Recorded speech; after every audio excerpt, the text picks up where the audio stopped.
You are watching Hot Rod Bio, presented by CVF Racing. Every car has its own unique story. Follow us as we meet up with our customers to learn about their car's journey.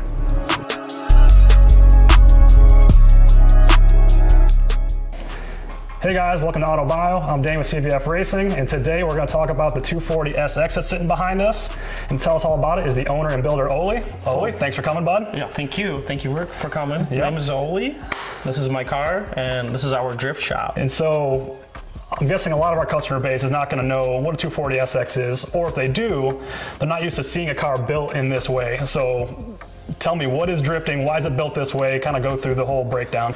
And the drifting started, I'll give it like a small explanation about drifting. It started in Japan, and that's why we use these cars, because these are all Japanese cars. And then I think they started there, like, drifting corners down the mountain, stuff like that, just for fun. And then it's slowly progressed into this big sport where people actually like competing now against each other, and it's a huge sport now. And so when they're competing, they're being judged, right? Yes, they're being judged. And what are the judges looking for? Well, it's not like a race where you get timed. So you get two runs. First run you lead or chase, and then you flip and you do it vice versa. And then if you're leading first, then you're chasing. And then the judges, there's usually three judges, and they judge the run based off both chases and both leads, and they try to kind of compare who did the best. And it's not necessarily about like messing each other up. So if you're in a lead, you gotta go, there's a criteria, but they tell you to go as wide as possible and kind of make it easier for the guy behind you to stay on you. It's not necessarily trying to like fight him off and stuff like that. It's supposed to look nice, smooth, natural, stylish, fast, So well, I guess we'll start about the car. It's a 1992 Nissan 240 SX, and the chassis number is the S13. Yep. So how long have you had this car? This one, 8 years. The other ones didn't last as long, because that's kind of what happens in drifting. You either crash or you get hit. Yep. And yeah, my first car lasted me 3 months, That's a short round. Yeah, it was really nice. I welded a differential, put like coilovers, lower it, and went out drifting and found the tree. Immediately, it was the first time drifting into the tree. And that was the end of that. Yeah, then he had to fix it, and I think that's how it progressed. It made me like, okay, now I have to fix the car. Gotcha. Yep. So why the 240 SX? Why this platform? These were very available back then when I was getting into it, and they were about $2,000 to $3,000 back then, like 10 years ago. Yeah, they were pretty cheap. You could even find them even cheaper. Like a shell would be like $1,000, and you can put whatever you want. Before the LS swaps, people were putting those 350 swaps because it's very, very simple. You don't need that much, couple wires, and it works. Because the stock engine that came in it was just a 4-cylinder. It's enough, but it makes it harder. If you have a V8 in there, kind of a little easier to spin the tires. Yeah, helps it out a little bit. Cool. So you mentioned LS swap. Yep. I know this isn't the stock motor. What did you build? What's under the hood? Okay, so what's under right now, it's a LS2 or L92. It's a truck motor. So it's a cheap way to get a LS3 essentially. And I got it from, it came out of a pickup truck, had blow by, and then we fixed it up. And the reason why I wanted to stick to the aluminum block rather than how everybody else does a 5.3 or cast iron, aluminum is significantly lighter. It's about 100 pounds lighter, and it takes a lot of weight off the front. And the way I'm trying to build my car, it is a competition car. I want it light. I want all the weight off the front end. Make the car nimble. So for anybody that's watched drifting, and even if you haven't, these things are bouncing off the rev limiter quite often.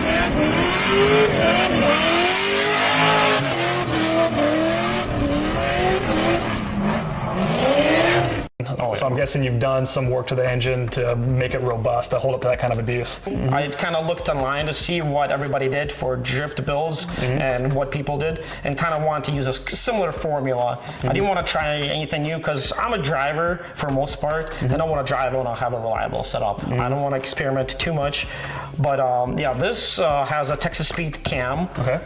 I don't know if the specs on top of my head, but it came with a dual springs, push rods, and I think the biggest thing, that's for higher RPMs, is dual valves.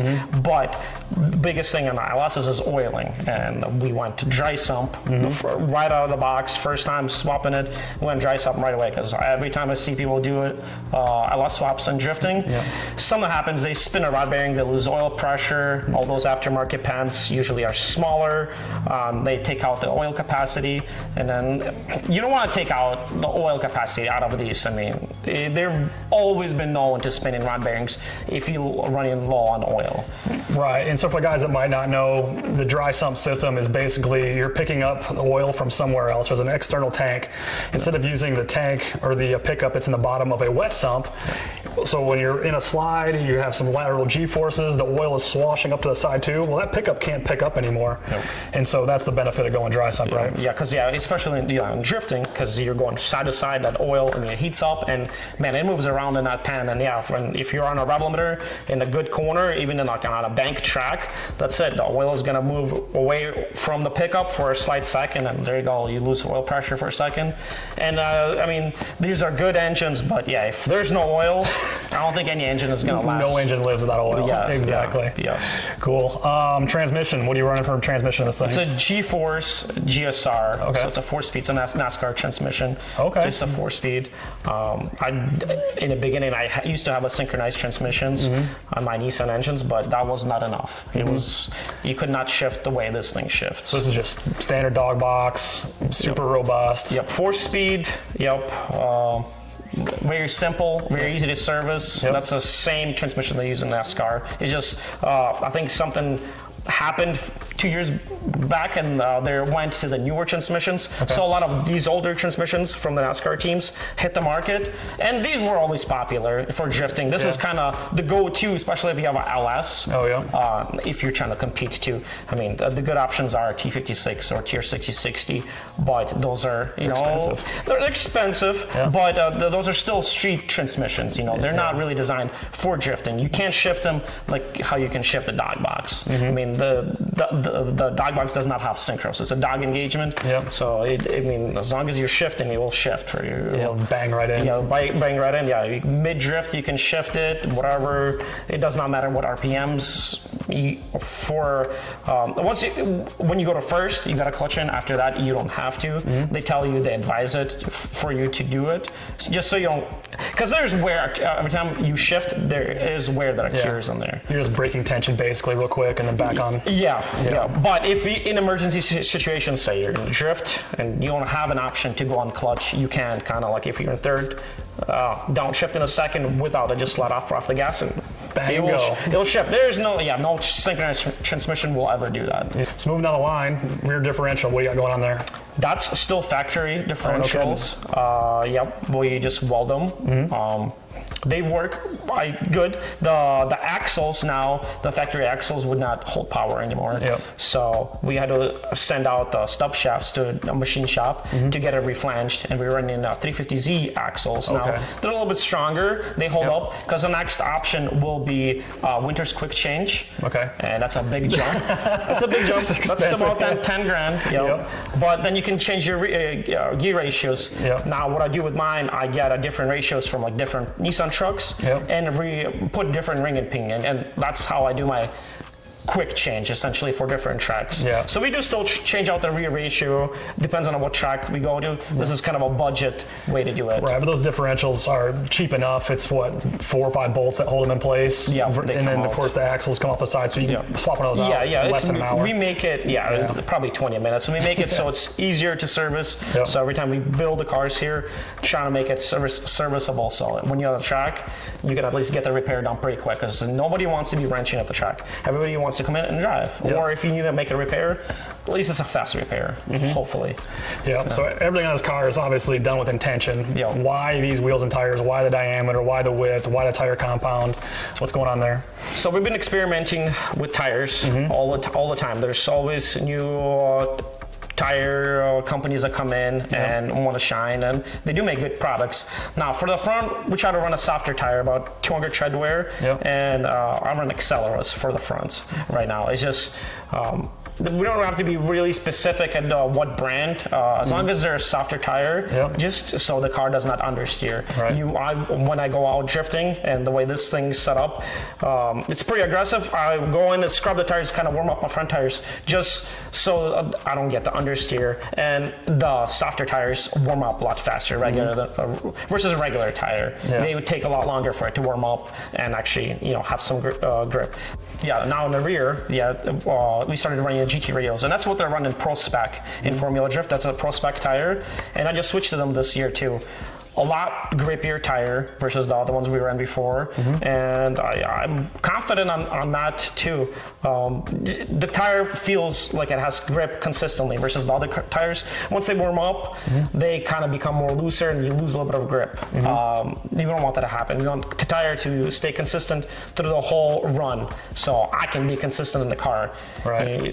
And I depend on tires a lot. It's a really big thing, because if somebody has a better tire than you there, it's not really necessarily about running away from somebody, but it's still nice to have grip. It's not just about spinning them the whole time. You still want a little bit of grip in the car so you can stay with the guy in front of you. When I'm chasing somebody, I'm sometimes left foot braking. I'm kind of using it as like a slingshot too. So I'm like loading up the car, left foot braking, and as soon as we transition, I'll let off and the car almost it's like reeling in the slingshot, and then bam, I'm right there with them. And it feels good when you time it correctly. Sometimes you don't.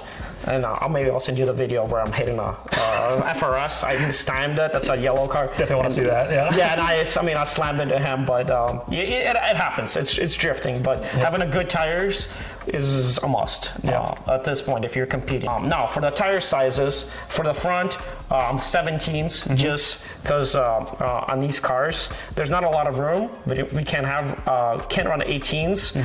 It's too big of a wheel in there. It's going to start hitting stuff, and then we can only be so wide too. It's 9.5, but I'll also run a spacer there just to kind of push the wheel away from the suspension components. Just because the wheels turn so much, a lot of that, if you don't build it correctly, you might be like, when you're turning in that lock, the wheel could be hitting either a tie rod or a sway bar, and you don't notice that, but when you're in drift and you hit that, and it's your lead wheel, and it stops, it's gonna spin you around. It's like you're gonna the brakes. and you're not gonna know because you didn't hit the brakes. It's gonna spin you, and you're like, what happened?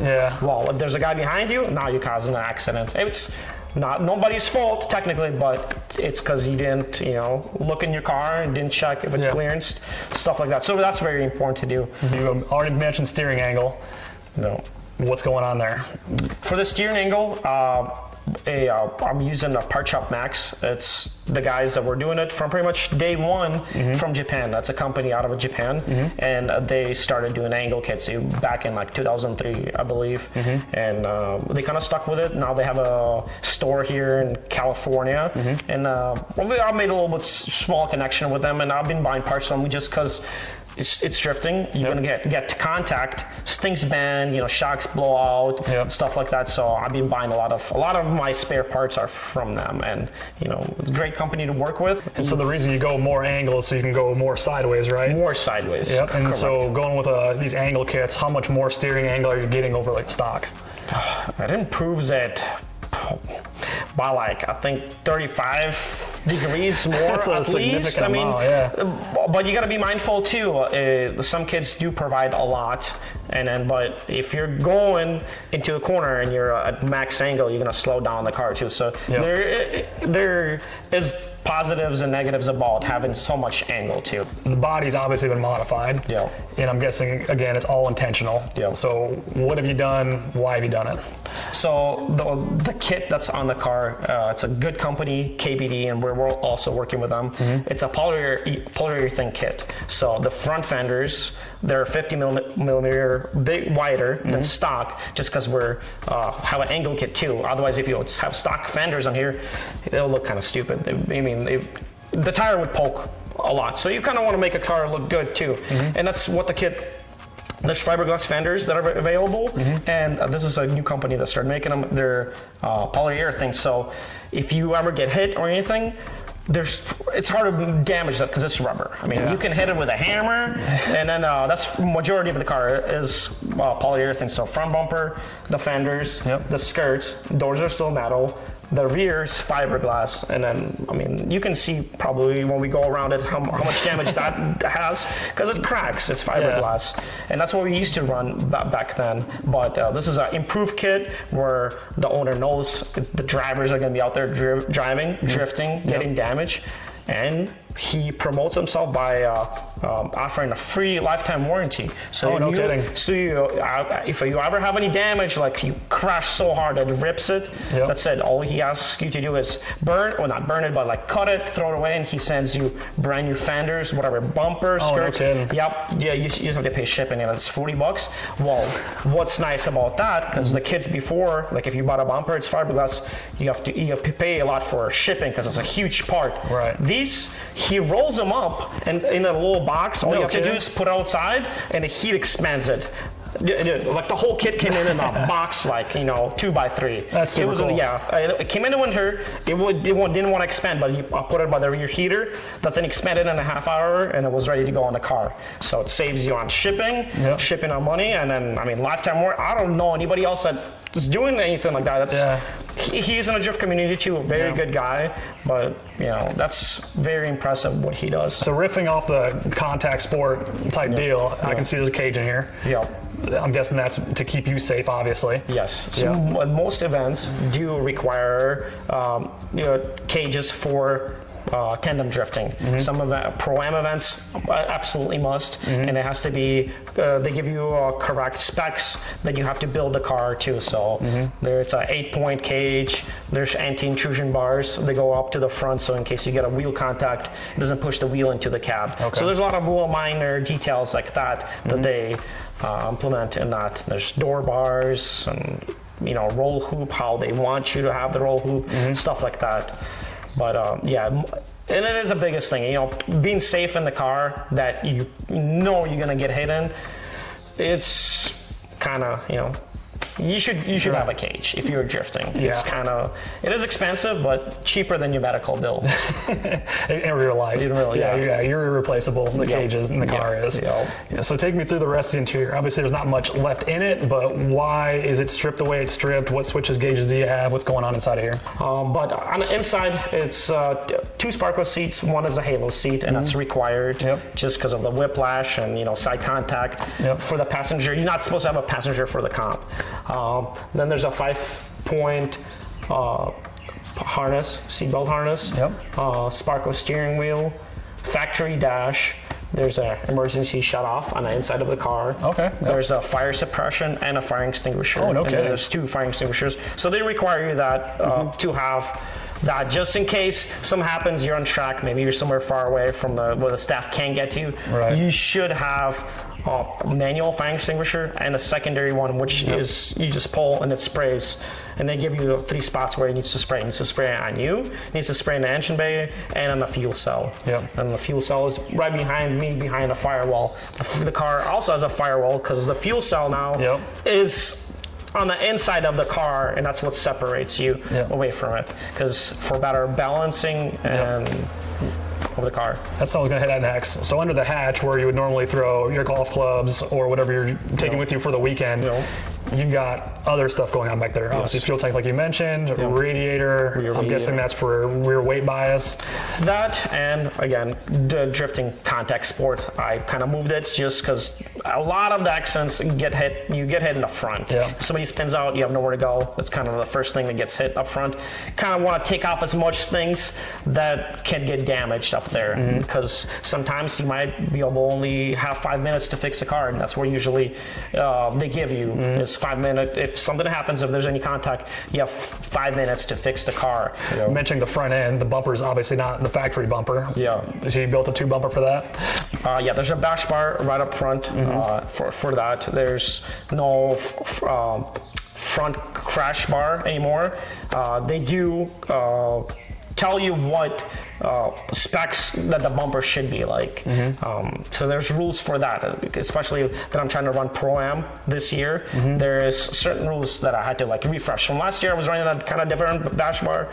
That was not gonna fly this year, so I don't make, it's really simple, just 1.5 inch bent bar up front too, because you don't want to make it too strong either, because there's still frame rails right behind that. So if you overbuild that, now your bar is straight, but the whole frame rails are moved, so you don't want that either. You want the bar to bend in before the frame rails start moving. Done a bunch of competitions already this year. I've seen you had a couple of good top finishes. How many events are you going to be doing this year in total, and what have your finishes been so far? So this year I'm planning at least 12 events. Up at Fargo I got first place, then for Pro-Am I got third and fourth, because it was a different, it was Saturday and Sunday, it was two different events technically, which DTP works a little bit different. We only get one comp and it's Saturday. But and then I went out to Shano. I got second place there. Very good. And third, I believe. So we've been podiuming pretty good. I mean, that's the goal every time, to stay consistent, make it up there, make sure the car lives is the biggest thing. So I mean, I've been driving so far pretty much every weekend. I come back, do a little maintenance here and there, make sure the car's good, and we're going driving. You stay pretty busy. It is. So between working on the car or fixing customers' cars, and most of it is other drifters, and that's how I get most of the business too. Is going to the track, people see the cars ripping and consistently, and I'm out there every weekend. I mean, it's hard to achieve that if you don't have a reliable car. So we've hit about every corner on this thing. What I missed? What else do you want to tell me about this car? And now I remember you're asking about the gauges. I'm running a Holley Terminator and just an oil pressure gauge and an oil temp. That's all I have in there. It's simple. Just you don't want any distractions. I want to make sure I have oil pressure and make sure it's not hot. Everything else, it'll be fine. It'll let me know if the car doesn't work. It'll stop by itself. Because if I'm in a battle, I mean, I'm not gonna shut down my run. Right. I'm looking at the car. I'm not even looking at the gauges. The only time I'm looking at the gauges is when I go back in the pits. I'm like, oh, okay, we're still, it's not hot. Oil pressure's there. We're good. We're fine. It's. I mean, you could probably glance for a second at the gauge. If you're having issues. But you want to be concentrating on what's going on in front of you. You want to be looking at the gauges, because you might crash and you got other problems then too. Exactly. Focus on what's in front of you. Keep it simple. That's the biggest thing. Keep it simple and reliable is the biggest thing. And it's hard to achieve that. I mean, you only get that from experience and learning and driving a lot and seeing what you can fix on the car and make it more reliable. Awesome. Well, cool. Ole, thanks so much for doing this, man. Thank you for coming. No problem, man. This car is, like I said, super cool. I hope you guys enjoyed watching this. This is Auto Bio presented by CVF Racing. We'll see you guys next time. Thank you.